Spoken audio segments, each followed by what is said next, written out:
إن الحمد لله نحمده ونستعينه ونستغفره ونعوذ بالله من شرور أنفسنا ومن سيئات أعمالنا من يهده الله فلا مضل له ومن يضلله فلا هادي له وأشهد أن لا إله إلا الله وحده لا شريك له وأشهد أن محمدًا عبده ورسوله صلى الله عليه وسلم أما بعد فإن خير الحديث كتاب الله وخير الهدي هدي محمد صلى الله عليه وسلم وشر الأمور محدثاتها وكل محدثة بدعة وكل بدعة ضلالة وكل ضلالة في النار فأعوذ بالله من الشيطان الرجيم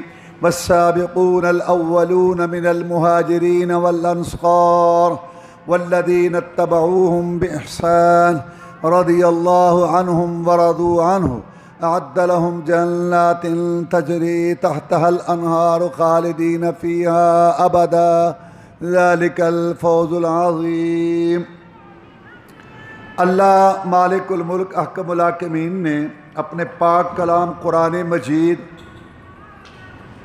کے اندر اس آیہ کریمہ میں جو آپ کے سامنے پڑھی گئی صحابہ کرام رضوان اللہ علیہ مجمعین کی فضیلت اور ان کا مقام بتایا ہے۔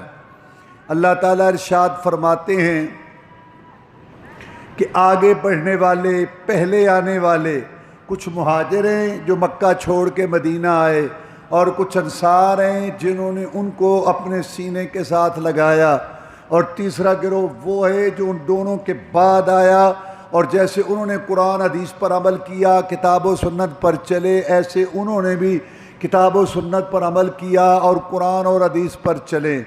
اللہ ان سے راضی ہے اور وہ اللہ تعالیٰ سے راضی ہیں، اور اللہ تعالیٰ نے ان کے لیے باغات، جنتیں تیار کر رکھی ہیں جس کے نیچے سے نہریں بہتی ہیں، جس میں وہ ہمیشہ ہمیشہ رہیں گے۔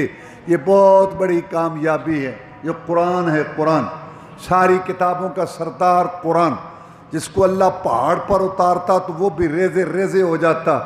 یہ اللہ کا کلام ہے جو صحابہ کرام رضوان اللہ علیہ مجمعین کی شان اور ان کا مقام واضح کر رہا ہے، اور ان میں سر فہرست ہیں افضل البشر بعد الانبیاء، امیر المومنین، خلیفۃ بلا فصل، رسول اللہ صلی اللہ علیہ وسلم کا دایاں بازو اور دائیں آنکھ، اور جنہوں نے شروع میں ایمان اسلام کو قبول کیا، ہجرت کے اندر اور سفر کے اندر، امن اور جنگ کی حالت میں ان کا ساتھ دیا، اور مرنے کے بعد ان کی قبر مبارک بھی رسول اللہ صلی اللہ علیہ وسلم کی قبر کے ساتھ ہے، جناب ابوبکر صدیق رضی اللہ تعالیٰ عنہ، اور ان کی سیرت بیان ہو رہی تھی۔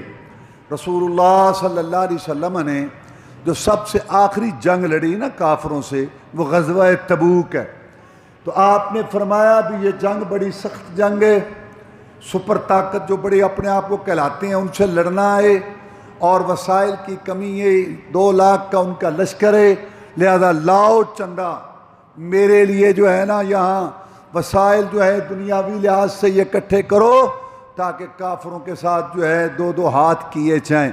عمر فاروق رضی اللہ تعالیٰ عنہ کہتے ہیں کہ میں نے سوچا کہ ہمیشہ ہی ابوبکر مجھ سے بڑھ جاتا ہے، رضی اللہ تعالیٰ عنہ ہمیشہ ہی بڑھ جاتا ہے، آگے بڑھ جاتا ہے، آج میں ابوبکر کو نہیں بڑھنے دوں گا۔ دین میں مقابلہ لگانا، نیکیوں میں مقابلہ لگانا، خرچ کرنے میں مقابلہ لگانا، نیکیوں میں آگے بڑھنے میں، اللہ کی راہ میں دینے میں مقابلہ، اس کا بڑا اجر اور ثواب ہے، اس کے لیے مقابلہ لوگ دنیا کے کرتے ہیں۔ عمر فاروق رضی اللہ تعالیٰ نے کہا آج میں ابوبکر صدیق کو نہیں بڑھنے دوں گا رضی اللہ تعالیٰ عنہ، اور گھر میں گئے اور سارا مال، ساری جائیداد، سارا پیسہ جتنا تھا اکٹھا کیا، آدھا گھر میں رکھا اور آدھا لے کے آ گئے، اور بھی لے کے آئے سارے۔ رسول اللہ صلی اللہ علیہ وسلم نے پوچھا عمر کتنا لائے ہو؟ رضی اللہ، جناب آدھا مال لے آیا ہوں اللہ کی راہ میں، اور سوچا کہ آج میں ابوبکر سے بڑھ جاؤں گا۔ رسول اللہ صلی اللہ علیہ وسلم نے ابوبکر سے پوچھا ابوبکر رضی اللہ تعالیٰ عنہ کیا لائے ہو؟ جناب جتنا مال تھا، جو کچھ تھا سارا لے آیا ہوں، گھر میں کچھ بھی نہیں چھوڑا سوائے اللہ اور اس کے رسول کی محبت کے، وہ ہے گھر میں۔ عمر فاروق رضی اللہ عنہ کہتے ہیں ابو بکر تو ابو بکر ہی ہے، میں تو اس سے نہیں بڑھ سکتا، اس لیے تو نہیں جنت کے 8 دروازے اس کو پکاریں گے۔ تو یہ ابو بکر صدیق رضی اللہ عنہ کو کتنی بڑی بات ہے۔ اسی بات پہ علامہ اقبال نے لکھا کہ پروانے کو چراغ، بلبل کو پھول، بس صدیق کے لیے خدا کا رسول، بس اللہ کا رسول جو کہے ابو بکر صدیق رضی اللہ تعالیٰ عنہ جو ہے وہ فوراً اس کو وہ تسلیم کرتے ہیں اور اس پر جو ہے عمل کرتے ہیں۔ 8 ہجری میں مکہ فتح ہوا۔ پہلے تو کافروں کا قبضہ تھا، مسلمان عمرہ کرتے تھے، رسول اللہ صلی اللہ علیہ وسلم وہاں عبادت کے لیے جاتے تھے، لیکن 360 بت تھے اندر، کیونکہ اقتدار نہیں تھا، قوت نہیں تھی۔ اس سے یہ بھی معلوم ہوا جب انسان کے پاس ہاتھ میں طاقت نہ ہو نا تو کسی چیز میں ایسے ہاتھ نہیں ڈالنا چاہیے، کیونکہ اس سے فتنہ پیدا ہوتا ہے۔ اور رسول اللہ صلی اللہ علیہ وسلم مکہ میں تھے، وہاں جا کے نماز پڑھتے تھے، تلاوت کرتے تھے، وہاں بت تھے اندر، مکے والوں کا قبضہ تھا۔ لیکن جب اللہ نے آپ کو کنٹرول دیا، قبضہ دیا، تو آپ نے سب سے پہلا کام یہ کیا کہ میں بیت اللہ میں داخل نہیں ہوں گا جب تک اس کو صاف نہ کرو سارے بتوں سے۔ اور یہ جو تم نے یہاں بزرگوں اور اللہ کے نیک بندوں ولیوں کی مورتیاں اور تصویریں بنا کے رکھی ہوئی ہیں، ان کو مشکل کشائی حاجت روائی کا اڈا سمجھتے ہو، ان سب کو باہر نکالو۔ تو نکال رہے تھے تو اس کے اندر ابراہیم علیہ السلام کی بھی تصویر تھی، اسماعیل علیہ السلام کی بھی تصویر تھی۔ تو عرض کیا گیا جناب یہ آپ کے بابا کی تصویر مورتی ہے، میں توڑو، تصویر تصویر ہوتی ہے چاہے پیغمبر کی ہو، مورتی مورتی ہوتی ہے چاہے پیغمبر کی ہو۔ اس سے معلوم ہوا جیسے کہ لوگوں نے درختوں کی پوجا کی، پہاڑوں کی پوجا کی، چاند اور سورج ستاروں کی، ایسے لوگوں نے اللہ کے نبیوں، رسولوں، ولیوں، بزرگوں کی بھی پوجا کی۔ ان کی تصویریں، مورتیاں، آستانے، درگاہیں، قبریں، مزاریں، جگہیں اور بیٹھکیں بنا کے ان کو پوجا، اور کہا یہی کہ رب وہ ہے، ان کے ذریعے ہم اس کا قرب حاصل کرتے ہیں۔ یہ میں نے بات اس لیے کہی، آج کل جو قبر پرست ہیں، مدار پرست ہیں، یہ جو جانور پرست ہیں، جگہ جگہ مشکل کشائی حاجت روائی کے اڈے بنائے ہوئے ہیں، جب آپ ان کو سمجھاتے ہو بابا یہ تو بتوں کے مذمت میں آئی ہیں، ہم تو ولی اللہ کے وہ بندے، خدا کے ابراہیم علیہ السلام کی تصویر تھی بیت اللہ میں، اسماعیل علیہ السلام کی تصویر تھی بیت اللہ میں۔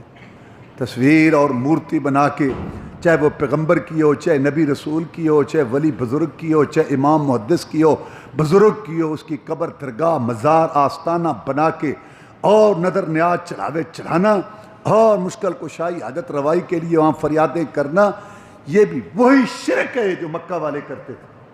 یہ نہیں ہے کہ تم اللہ کے نیک بندوں اور ولیوں کی مورتیاں بناؤ، وہ بھی بنا، لات بھی تو اللہ کا نیک بندہ تھا، ولی۔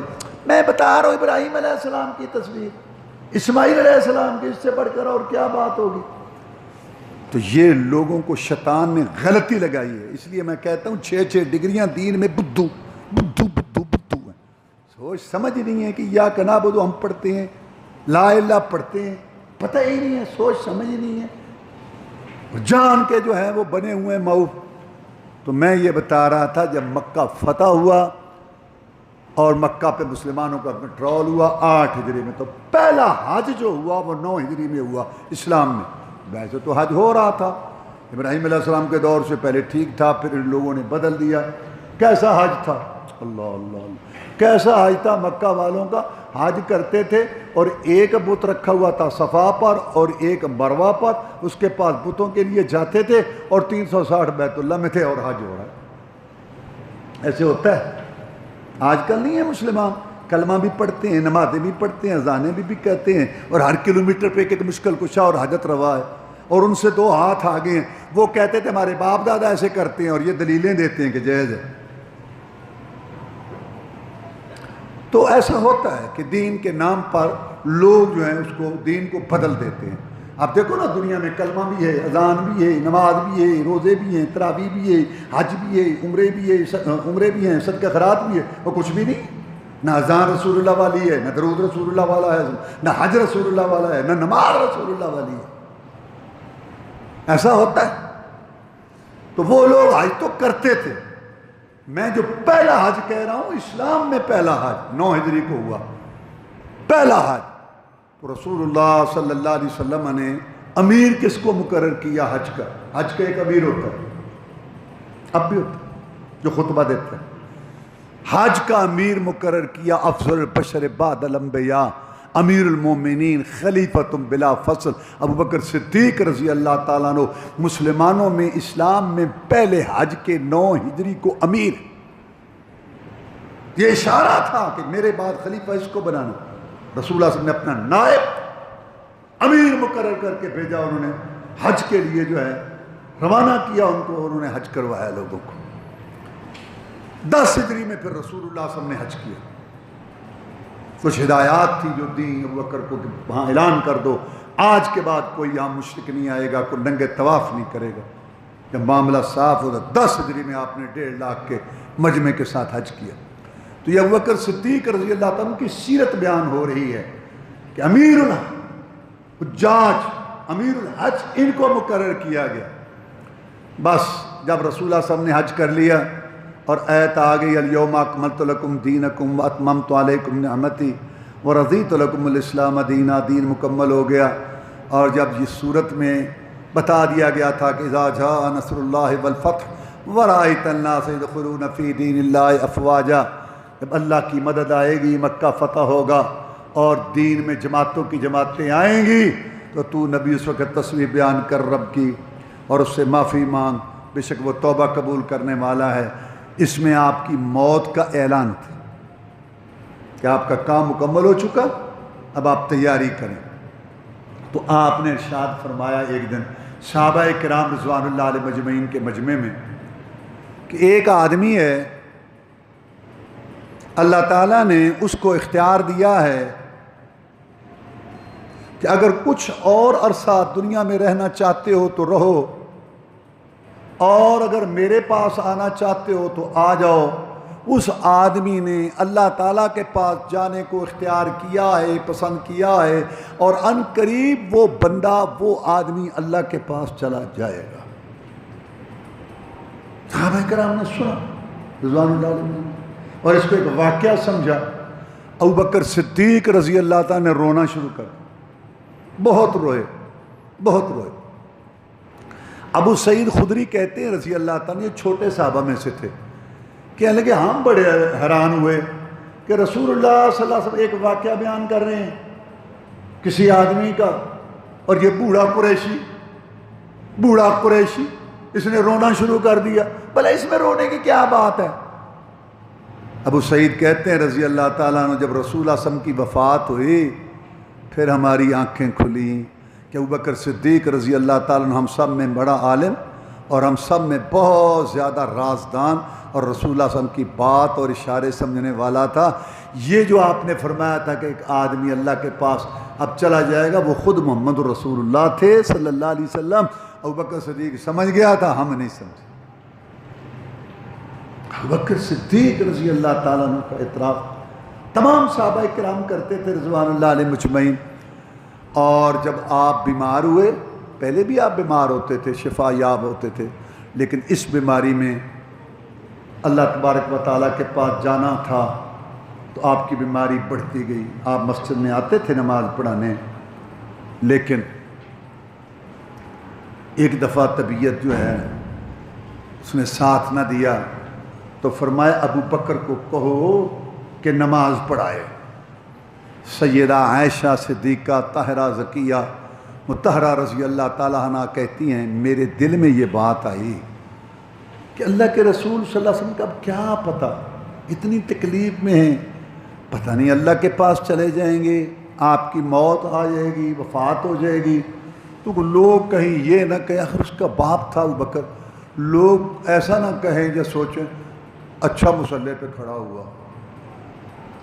یہ بات میرے دل میں آئی، لیکن میں نے اوپر سے یہ بات کی کہ اے اللہ کے رسول صلی اللہ علیہ وسلم، ابو بکر صدیق رضی اللہ تعالیٰ عنہ نرم مزاج ہیں، نرم مزاج. جب آپ کا مصلی خالی دیکھیں گے رونا شروع کر دیں گے. نماز کیسے پڑھا سکیں گے؟ نماز نہیں پڑھا سکیں گے. آپ عمر کو کہیں رضی اللہ تعالیٰ عنہ، کیونکہ عمر ذرا مضبوط ارادے اور اعصاب والے ہیں، کبھی قسم کے ہیں، آپ ان کو کہیں کہ وہ نماز پڑھائے رضی اللہ تعالیٰ۔ رسول اللہ صلی اللہ علیہ وسلم نہیں، ابو بکر کو کہو کہ نماز پڑھائے لوگوں کو۔ سیدہ عائشہ صدیقہ طاہرہ کہتی ہیں رضی اللہ تعالیٰ عنہ کہ میں نے اپنی سہیلی جو رسول اللہ صلی اللہ علیہ وسلم کی بیوی تھی، حضرت عمر رضی اللہ عنہ کی لڑکی تھی حفصہ، میں نے اس کو کہا حفصہ آپ جا کر یہ مشورہ دیں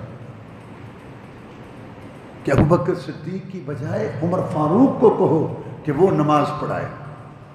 حفصہ رضی اللہ تعالیٰ عنہ ہماری ماں وہ گئی اور انہوں نے جا کے کہا، اب رسول اللہ صلی اللہ علیہ وسلم کو غصہ آ گیا کہ پہلے عائشہ کو میں نے کہا، تو نے کہا نہیں آپ ان کو کہیں، پھر میں نے دوبارہ کہا کہ نہیں ابو بکر پڑھائیں گے، آپ اس کو بھیج دیا، یہ آ گئی، آپ کو غصہ آیا، میں انتن کالصواعب یوسف، تم یوسف والیاں ہو، غصہ کیا، یوسف والیاں ہو، مجھے بہکاتی ہو، جب میرا اللہ مجھے کہتا ہے ابو بکر مصلی پہ کھڑا ہو۔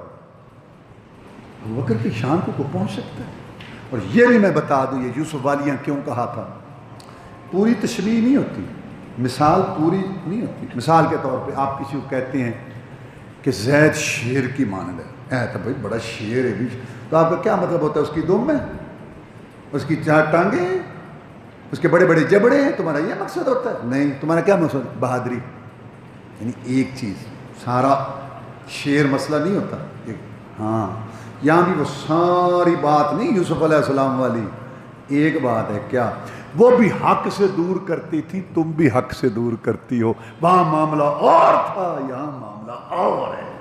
یہ میں نے اس لیے واضح کیا کیونکہ آپ نے جب یہ کہا کہ تم یوسف والیاں ہو تو میں نے اس لیے وضاحت کی، کیونکہ کئی لوگ ہیں جن کا مشن ہی صحابہ کا بغض عداوت ہے، کوئی بات اپنی آنکھ کا شتیر لٹکتا نظر نہیں آتا اور دوسرے کا تنکا، وہ یوسف والیاں اگر عائشہ اور حفصہ کو کہا تھا تو مقصد یہ تھا کہ تم مجھے حق سے دور کرتی ہو، حق یہ ہے کہ ابو بکر مصلی پہ کھڑا ہوگا، جیسے کہ یوسف کو حق سے دور کر رہی تھی۔ بات صرف یہ ہے حق سے دور کرنے کی، وہاں بات اور تھی، یہاں بات اور۔ اس میں ابو بکر صدیق رضی اللہ تعالیٰ کی شان، نماز پڑھائی، آپ کی طبیعت کچھ سنبھلی، 17 نمازیں پڑھائیں، 17 رسول اللہ صلی اللہ علیہ وسلم کی موجودگی میں، کچھ طبیعت آپ کی سنبھلی تو آپ تشریف لائے۔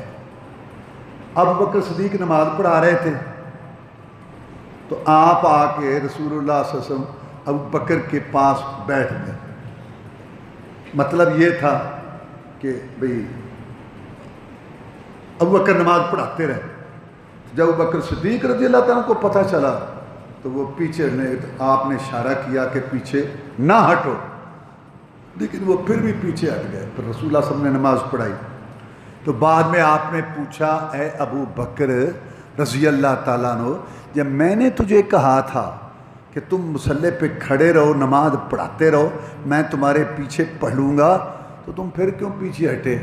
تو کہنے لگے کہ ابو قحافہ کے بیٹے ابو بکر میں یہ جرت نہیں تھی کہ اللہ کے رسول صلی اللہ علیہ وسلم نبیوں کے امام کے آگے کھڑا ہوتا۔ ابو بکر ہے رضی اللہ تعالیٰ عنہ،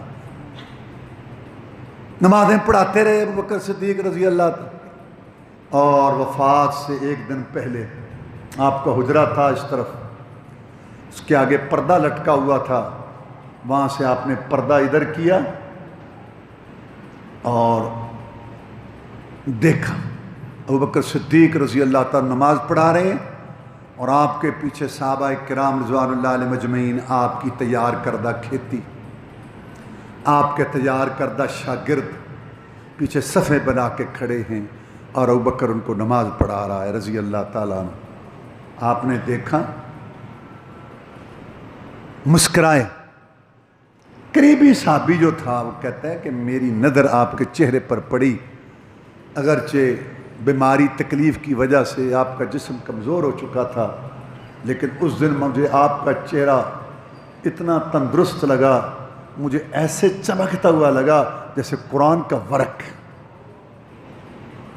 رسول اعظم خوش ہو رہے تھے اپنی کمائی کو دیکھ کر، اپنی پکی ہوئی کھیتی کو دیکھ کر، اور اس بات پر خوش ہو رہے تھے کہ امت ابو بکر کی امامت پر متفق ہے.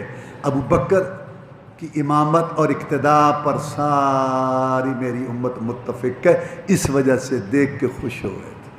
اور قرآن کی وہ آیت جو اللہ تعالیٰ نے ارشاد فرمایا، سورہ فتح کی آیت ہے، محمد الرسول اللہ والذین معہ اشداء علی الکفار رحماء بینہم. محمد الرسول اللہ ہے اور اس کے ساتھی ہیں، کافروں پہ سخت ہیں، آپس میں رحم دل ہیں. تراہم رکعا سجدا یبتغون فضلا من اللہ ورضوانا، تو ان کو دیکھے گا کہ اللہ کی راہ میں سجدے اور رکوع کر رہے ہیں. سیماہم فی وجوہ من اثر السجود، سجدوں کے نشانات، نشانیاں ہیں ان کی پیشانیوں پر. مثلہم فی التورات، یہ ان کی تورات میں مثال ہے. صحابہ کرام کا تذکرہ پہلی کتابوں میں بھی تھا. مثلہم فی الانجیل کزرع اخرج شطأہ فآذرہ فاستغلظ فاستوى علی سوقہ يعجب الزراع بما يغيظ بالكفار وعد الله الذين آمنوا وعملوا الصالحات منهم مغفرة وأجرا عظيما. اور انجیل میں ان کی مثال ایک کھیتی جیسی ہے جو پک کے تیار ہو، لہلاتی کھیتی. اللہ کیوں یہ کھیتی صحابہ کرام کی تیار کرے گا؟ تاکہ کافروں کو غصہ چڑھے، کافروں کو غصہ آئے، غصہ دلانے کے لیے. اللہ کہتا ہے میں کافروں کو غصہ دلانے کے لیے صحابہ کرام کی کھیتی تیار کروں گا. یہ صحابہ کرام کی کھیتی ہے جو کافروں کو غصہ دلاتی ہے، مومنوں کو خوش کرتی ہے. اور صحابہ کرام کی جماعت مومنوں کو خوش لگتی ہے، مومن خوش ہوتے ہیں، اور کافروں کو غصہ آتا ہے دیکھ دیکھ کے. صحابہ کو، کافروں کو غصہ آتا ہے. اس لیے امام مالک رحمۃ اللہ علیہ، بہت بڑے عالم امام، امام دار الہجرہ مدینہ کے امام، وہ فرماتے ہیں کہ جو شخص صحابہ کرام رضوان اللہ علیہ مجمعین کا منکر ہے، ان کی فضیلت اور عظمت کا قائل نہیں ہے، وہ قرآن کا منکر ہے اور وہ کافر ہے. صحابہ کرام کی عظمت، فضیلت، مقام، اہمیت کا منکر کافر ہے. قرآن کی اس آیت کی روشنی میں امام مالک رحمہ اللہ رسول اللہ صلی اللہ علیہ وسلم یہ کھیتی دیکھ کے خوش. صحابی کہتا ہے پھر اس کے بعد ہمارے سامنے نہیں آئے، وفات پا گئے، موت آ گئی، اللہ کے پاس چلے گئے. اور جب رسول اللہ صلی اللہ علیہ وسلم زندہ تھے، ایک عورت آپ کے پاس آئی مسئلہ پوچھنے، آپ نے اس کو مسئلہ بتایا. وہ کہنے لگی جناب اب تو میں نے آپ سے مسئلہ پوچھ لیا، اگر مجھے دوبارہ مسئلہ پوچھنے کی ضرورت پڑے، میں آؤں، حدیث میں اور آپ فوت ہو چکے ہوں، آپ کو موت آ گئی ہو، میں پھر کس کے پاس آؤں؟ تو رسول اللہ فرمایا تھا پھر تو ابو بکر کے پاس آؤں. یہ ہے خلافت، یہ ہے خلافت. مصلی پہ کھڑا کرنا یہ ہے خلافت. ان کی امامت دیکھ کے خوش ہونا، اور اس عورت کو کہنا کہ میرے بعد تم ابو بکر کے پاس آنا. اور پچھلے جو میں حدیث سنی تھی سارے دروازے بند کرو، ایک ابو بکر کا رہنے دو، یہ ہے خلافت.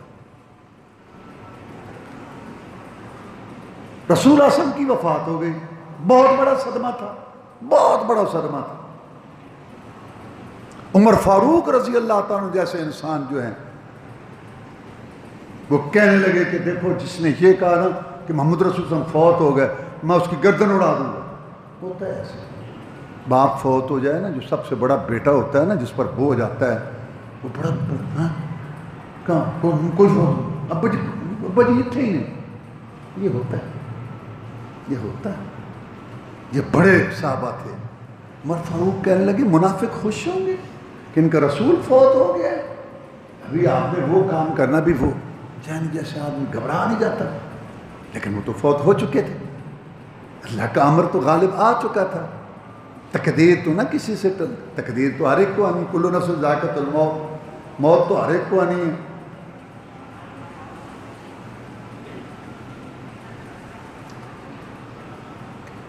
آدم نو کڈ بہشت وچوں تے تقدیر دنیا تے سٹ دی ہے، تے یوسف جے شہزادیاں نو وچ کھو دے سٹ دیے دند نبی وارث شاہ دند نبی دے شہید ہوئے تقدیر نہ کسے تو اکدی ہے تقدیر تو تقدیر ہے ابوبکر صدیق رضی اللہ تعالیٰ نے کے ممبر پہ خطبہ دیا یا ایھا الناس من کان منکم یعبد محمدا فإن محمدا قد مات ومن کان یعبد اللہ فهو حی لا يموت ابوبکر نے پہلے رو لیا تھا جب آپ نے اشارہ دیا تھا کہ میں اب جانے والا ہوں اللہ نے مجھے کہہ دیا ہے اس نے اس وقت رو لیا تھا آج ابوبکر مضبوط ہے اگر آج بھی ابوبکر رو پڑتا روتا تو پھر امت کا اللہ ہی حافظ تھا جو دلائل ہیں ابوبکر کے خلیفہ بننے کے قرآن حدیث میں اس کے علاوہ پریکٹیکلی میں یہ بات کہتا ہوں کہ اگر اس وقت ابوبکر کی بجائے کوئی اور ہوتا تو معاملہ پتہ نہیں کیا ہو جاتا کیونکہ آگے سنیں مرتد کھڑے ہو گئے دین کا انکار کر کے زکوٰۃ کے منکر جھوٹے نبی کھڑے ہو گئے سب کی سرکوبی ابوبکر صدیق نے کی رضی اللہ تعالیٰ اللہ تعالیٰ کے فیصلے اٹالے اللہ کو تو سب پتہ ہوتا ہے کہ کس نے نمٹنا ہے ان معاملات سے کہا لوگوں تم میں سے جو یہ سمجھتا تھا کہ میرا معبود مشکل کشا کرنی برنی والا صحت دینے والا اولاد دینے والا محمد الرسول اللہ ہے صلی اللہ علیہ وسلم وہ روئے اس کو رونے کا حق پہنچتا ہے اس کا معبود مشکل کشا آج فوت ہو گیا اور جو یہ سمجھتا تھا کہ میرا معبود مشکل کشا حاجت رواس کرنی بھرنی والا صحت دینے والا اولاد دینے والا ایک اللہ ہے وہ تو زندہ قائم ہے ہوش کرو اللہ زندہ قائم ہے کیا ہو گیا تمہیں پھر یہ آیت پڑھی وما محمد اللہ رسول قد خلت من قبلہ الرسول افإن مات أو قتل انقلبتم على أعقابكم احد کی جنگ میں خبر مشہور ہو گئی تھی کہ محمد رسول اللہ صلی اللہ علیہ وسلم شہید کر دیے گئے تو کئی صحابہ کرام رضوان اللہ علیہ مجمعین حوصلہ ہار بیٹھے اور ہتھیار تلواریں پھینک کے بیٹھ گئے کہ اب کیا لڑنا تو اللہ نے یہ آیت اتاری تنبیہ کی تھی کہ محمد الرسول اللہ علیہ وسلم پہلے رسولوں کی طرح رسول ہیں انہوں نے بھی دنیا سے جانا ہے اپنی ڈیوٹی ادا کر کے اور جانے کی دو صورتوں میں سے ایک ہوگی یا شہید ہوں گے یا اپنی طبی موت مریں گے ان کو موت آئے گی اور جب یہ دنیا سے جائیں گے تو جو دین نکیلے پتھروں پر چل کے ماریں کھا کے تکلیفیں اٹھا کے گلاب کے پھول جیسا چہرہ زخمی کرا کے 70 صحابہ میدان میں شہید کرا کے جو دین تمہیں چھوڑ دے گئے اور تمہارے لیے چھوڑ گئے کیا ان کے جانے کے بعد تم اپنی ایڑیوں پر پھر جاؤ گے خبردار نبی زندہ ہو تب بھی دین پر چلتے رہنا ہے نبی فوت ہو جائے تب بھی دین پر چلتے رہنا ہے نبی زندہ ہو تب بھی جہاد کرتے رہنا ہے نبی فوت ہو تب بھی جہاد جاری رکھنا ہے یہ آیت آج پڑھی ابوبکر صدیق رضی اللہ تعالیٰ نے عمر کھڑے ہو گئے ابوبکر تجھے اللہ جزائے خیر دے صدمے کی وجہ سے ہم یہ آیت بھول چکے تھے سب صحابہ پر ایک دوسرے کو ملتے رہے اور یہ آیت پڑھتے رہے حوصلہ دیتے رہے وما محمد اللہ رسول یہ ابوبکر کا کارنامہ ہے رضی اللہ تعالیٰ امت کو سنبھالا رسول اللہ صلی اللہ علیہ وسلم وفات سے پہلے ایک لشکر تیار کر کے گئے تھے جناب اسامہ کی قیادت میں رضی اللہ تعالیٰ بڑے بڑے جنرل صحابہ ان کے ماتحت آپ نے لشکر ترتیب دیا تھا ابھی لشکر تقریباً مدینہ سے باہر گیا تھا جرف نامی ایک جگہ ہے وہاں کہ رسول اللہ صلی اللہ علیہ وسلم کی طبیعت زیادہ خراب ہونا آپ کا بخار تیز ہو گیا ان کو اطلاع پہنچی انہوں نے وہیں جھنڈا گاڑ دیا اور یہ لشکر مشہور ہے جیش اسامہ جیش کہتے ہیں لشکر کو جیش اسامہ یا لشکر اسامہ اس پر مستقل کتابیں بھی لکھی ہوئی ہیں وہاں جھنڈا گاڑ دیا کہ اب دیکھو کیا معاملہ رسول اللہ صلی اللہ علیہ وسلم کی وفات ہو گئی ابوبکر صدیق رضی اللہ تعالیٰ کی بیعت ہو گئی کہ ان صحابہ دیکھ چکے تھے کہ رسول اللہ صلی اللہ علیہ وسلم ان کو ہر وقت آگے آگے کرتے تھے آگے آگے یہ ہماری نمازوں کا امام ہے تمہاری دنیا دار روٹی کا بھی یہی امام ہے بیعت کی ابوبکر صدیق رضی اللہ تعالیٰ خلیفہ بنے پہلا فرمان یہ جاری کیا کہ لشکر روانہ ہو جائے جدھر رسول اللہ صلی اللہ علیہ وسلم نے اس کو روانہ کیا تھا عمر بھی اس کو متحد عمر کی اجازت لے دی اسامہ تم امیر لشکر ہو عمر کی اجازت دے دو یہ میرے ساتھ رہے کوئی مشورہ کو اس طرح باقی لگ جائے صحابہ کرام بڑے حیران ہوئے اب حالات وہ نہیں اب حالات یہ اس قسم کے ہیں تو صحابہ کرام رضوان اللہ اجمعین نے مشورہ دیا کہ خلیفۃ رسول اللہ یہ لشکر اب روانہ نہ کرو، اب حالات اور انہوں نے کہا نہیں لشکر جائے گا۔ انہوں نے عمر فاروق کو آگے کیا کہ تجھے مشیر بنایا ہے نیا نیا، ہو سکتا ہے تیری بات مانے ابو بکر رضی اللہ تعالیٰ۔ تو انہوں نے کہا ابو بکر رضی اللہ تعالیٰ نے جھوٹے نبیوں کا فتنہ، مرتدوں کا فتنہ، زکوٰۃ کے منکروں کا فتنہ، تو کیا کر رہا ہے؟ اتنا بڑا تگڑا لشکر، بڑے بڑے جنرل صحابہ اس میں جا رہے ہیں، یہاں کچھ ایسا مسئلہ ہوگا۔ سن، اللہ کی قسم جس کے ہاتھ میں میں ابو بکر کی جان ہے، جس اللہ نے محمد رسول اللہ صلی اللہ علیہ وسلم کو سچا نبی بنا کے بھیجا، یہ لشکر جائے گا۔ اللہ کی قسم چاہے میری لاش مدینہ کی گلیوں میں پڑی ہو، پرندے نوچ رہے ہوں، بغیر کفن دفن کے ابو بکر کی لاش پڑی ہو مدینہ کے اندر، یہ برداشت ہے۔ لیکن اپنے جیتے جی حدیث رسول، ارشاد رسول، فرمان رسول میں تبدیلی یا ترمیم کروں، میں ابو بکر کو کوئی حق نہیں، کوئی میرا ساتھ دے یا نہ دے، لشکر جائے گا۔ جس کو رسولہ روانہ کر گئے، میرے اندر کیسے جرت ہے کہ میں لشکر کو واپس کروں؟ یہ ہے ابو بکر رضی اللہ تعالیٰ۔ اور پھر اللہ نے ان سے کام لیا، جھوٹے نبی جو تھے ان کی بھی سرکوبی کی، مسیلمہ کذاب جیسا جھوٹا نبی، بڑا تگڑا 60,000 کا لشکر رکھنے والا، اس کو ختم کیا، اس کے لشکر کو ختم کیا۔ ابو بکر کا یہ کارنامہ ہے۔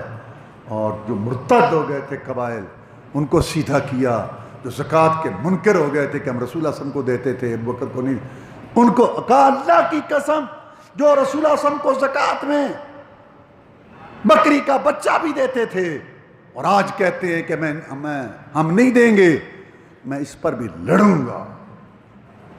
لَأُقَاتِلَنَّ مَنْ فَرَّقَ بَيْنَ الصَّلَاةِ وَالزَّكَاةِ، میں اللہ کی قسم ان سے لڑوں گا جو نماز اور زکوٰۃ میں فرق کرتے ہیں، میں ان سے لڑوں گا۔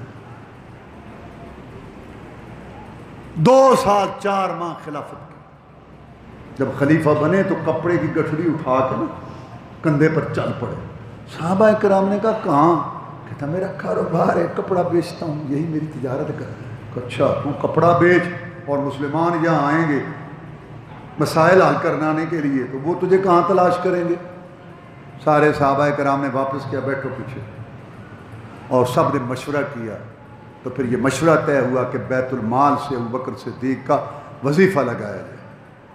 تھوڑا وظیفہ لیا اور کہا کہ لوگوں، میرا کاروبار اتنی طاقت رکھتا تھا، میری معیشت، کہ ابو بکر اور اس کے گھر کا خرچہ چلائے، لیکن آپ لوگوں نے مجھے یہاں مجبور کر دیا۔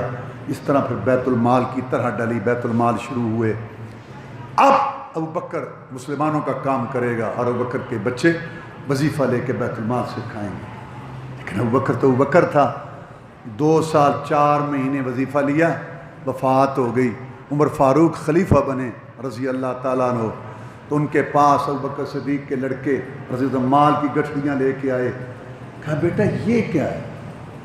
کہنے لگے ابو بکر صدیق رضی اللہ تعالیٰ نے وصیت کی تھی کہ جب میری وفات ہو جائے تو میرے باپ کی زمین میں سے جو مجھے حصہ آتا ہے وہ بیچنا، اور حساب کر کے 2 سال 4 مہینے جو وظیفہ لیتا رہا ہوں، میرے اس مال سے آنے والے خلیفے کے پاس جمع کرا دینا، میں ابو بکر اپنے ذمے کچھ نہیں لے جانا چاہتا۔ یہ ہمارے بادشاہ گزرے ہیں اچھے کام، ابھی تک ان کے قلعے اور محل موجود ہیں۔ کیا مدینہ میں بھی کوئی ابو بکر عمر کا محل کسی نے دیکھا تھا؟ حکومتیں جو کی، عمر فاروق نے 10 سال، عثمان رضی اللہ نے 12، کوئی مدینہ میں بھی کوئی آثار کسی نے چلو اب ختم ہو گئے ہوں گے، کسی نے کوئی ذکر کیا ہے کہ وہاں ابو بکر اور عمر عثمان کا محل تھا؟ تو شرم آنی چاہیے یہ لکھتے ہوئے اور کہتے ہوئے کہ یہ دنیا دار تھے، یہ تو اب سارا کچھ اپنا قربان کر کے گئے تھے۔ ابو بکر تو وہ ہے کہ رسول اللہ صلی اللہ علیہ وسلم نے فرمایا امت، یہ ابو بکر صدیق رضی اللہ تعالیٰ تمہارے رسول کا محسن ہے، میں محمد صلی اللہ علیہ وسلم ساری امت کے سارے لوگوں کے احسانات کے بدلے اتار کے جا رہا ہوں، لیکن ابو بکر کے بدلے میں محمد نہیں اتار سکا۔ یہ بات یاد رکھنا، ابو بکر محسن ہے تمہارے رسول کا۔ ابو بکر تو وہ ہے جس کے بدلے محمد رسول اللہ نہ اتار سکے، امت کیسے اس کا بدلہ احسان اتارے گی؟ امت کو اللہ تعالیٰ سمجھ اور توفیق دے۔ وآخر دعوانا الحمدللہ۔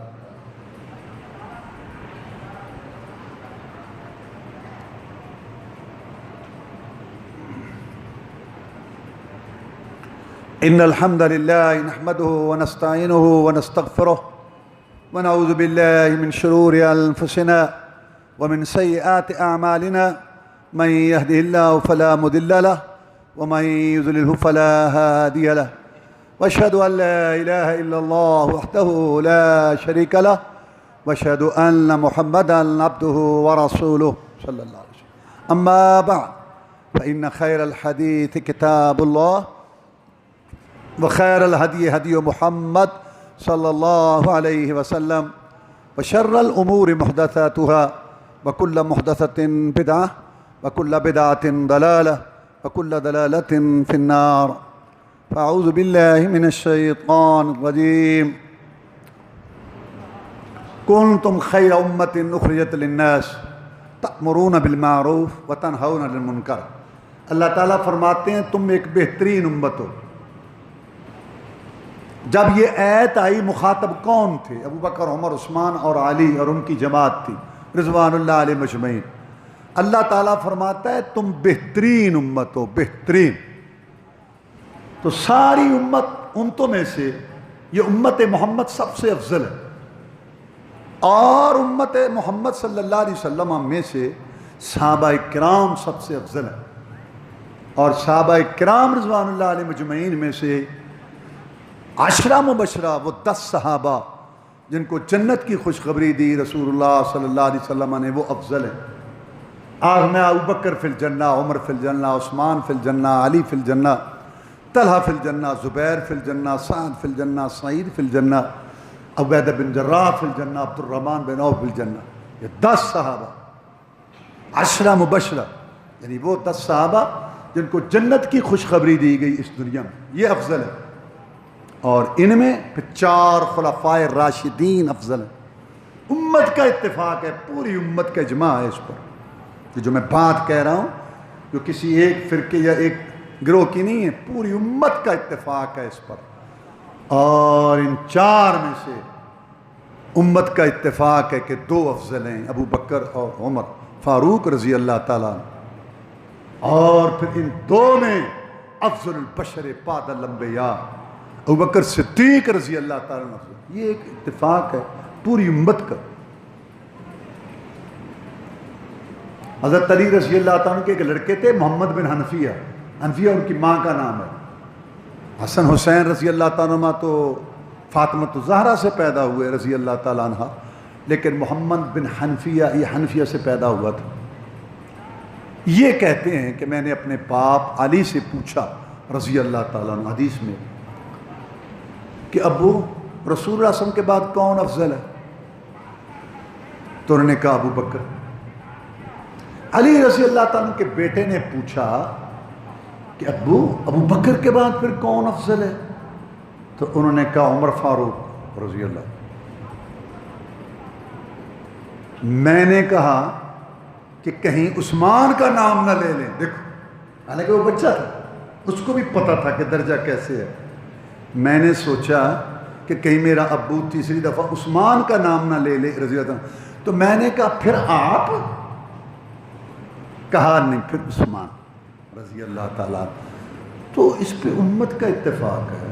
اور جناب علی رضی اللہ تعالیٰ کو جو ماننے والے ہیں اور ان کی اولاد کو ہم بھی مانتے ہیں، ان کی بات مانیں آپ. اللہ تعالیٰ نے باتیں تسلیم کرنے کی توفیق دے، کیونکہ آج کل ایک بڑی سازش چل رہی ہے. میں نے پہلے بھی بتایا تھا کہ امریکہ کی سرپرستی میں انڈیا اور اسرائیل رات دن ایک کیے ہوئے مسلمانوں کو نقصان پہنچانے میں سینکڑوں تنظیمیں کام کر رہے. مسلمان تو سوئے ہوئے غافل ہیں، ان کو تو پتہ ہی نہیں چلتا کہ کیا ہو رہا ہے. خاص طور پر 2 ملک پاکستان اور سعودی عرب، اور ان میں اختلاف پیدا کرنا اور ان کو ایک دوسرے سے بدگمان کرنا، یہ بھی ایک مشن ہے. اور یہ مشن ہے، اور اس کے ساتھ بہت بڑا مشن ہے کہ عدم استحکام پیدا کرو. سعودی عرب کے اندر بھی شوشے چھوڑو، اور پاکستان کے اندر بھی وہ کسی طریقے سے بھی ہو. عدم استحکام، انتشار، افراتفری، اللہ نہ کرے خانہ جنگی پیدا کرو، تاکہ ہمیں موقع ملے. اقوام متحدہ جو ہماری لونڈی ہے اس کا اجلاس بس رسمی پورے کر کے یہاں فوج لے آئیں جیسے شام اور رات. یہ ہے ایجنڈا جو 4-5 سال سے کوشش ہو رہی ہے. اللہ تعالیٰ ہماری فوج کو جزائے خیر دے، اور فوج کا جو خاص شعبہ ISI ان کو اللہ تعالیٰ جزائے خیر دے، اللہ تعالیٰ ان کی مدد کرے، اور حکمران جو صحیح معنی میں ان کے ساتھ چل رہے ہیں ان کو اللہ تعالیٰ جزائے خیر دے. یہ ان کی سازشوں کو ناکام کر رہے ہیں. یہ کوئی معمولی بات نہیں ہے.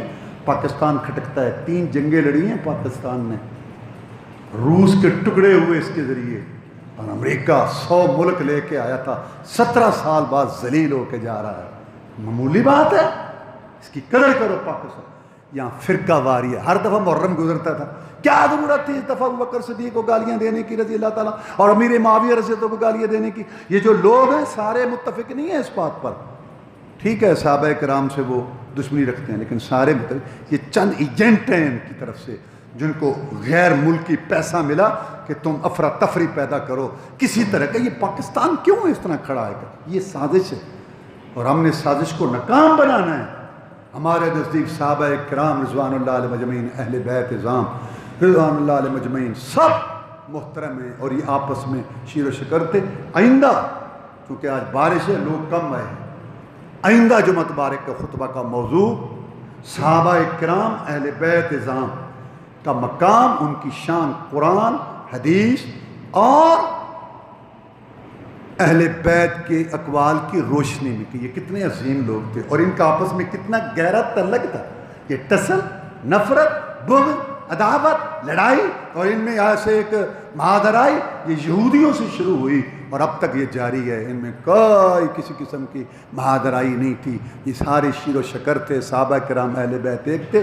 آئندہ جمعۃ المبارک کے خطبہ میں اس بات کو انشاءاللہ اور واضح کیا جائے گا. آج میں یہ بتانا چاہتا ہوں یہ سازش ہے کہ خاص طور پر فرقہ واریت کو اشتعال، اس لیے تم اس سے مشتعل نہ ہو. اور سوشل میڈیا پہ ہر بات آنے والی صحیح بھی نہیں ہوتی. بہرحال صحابہ کرام اہل بیت اعظام سے محبت رکھو، اور یہ قرآن اور حدیث پر عمل کرنے والا وہ گروہ ہے جن کے متعلق اللہ نے فرمایا کہ تم لوگ بھی ایسے ہی ایمان لاؤ. اللہ میں اس کی توفیق دے. اللہم اعز الاسلام والمسلمین، اللہم انصر الجہاد والمجاہدین، اللہم نجی اخواننا من السجون، اللہم اشف مرضانا ومرضى المسلمین، اللہم اکفنا بحلالک عن حرامک واغننا بفضلک من سواک. اللہم انا نسألک عفو والعافیۃ والمعافاۃ فی الدنیا والآخرہ. اللہم انا نسألک علما نافعا ورزقا طیبا وعملا متقبلا. سبحان ربک رب العزة عما یصفون وسلام علی المرسلین.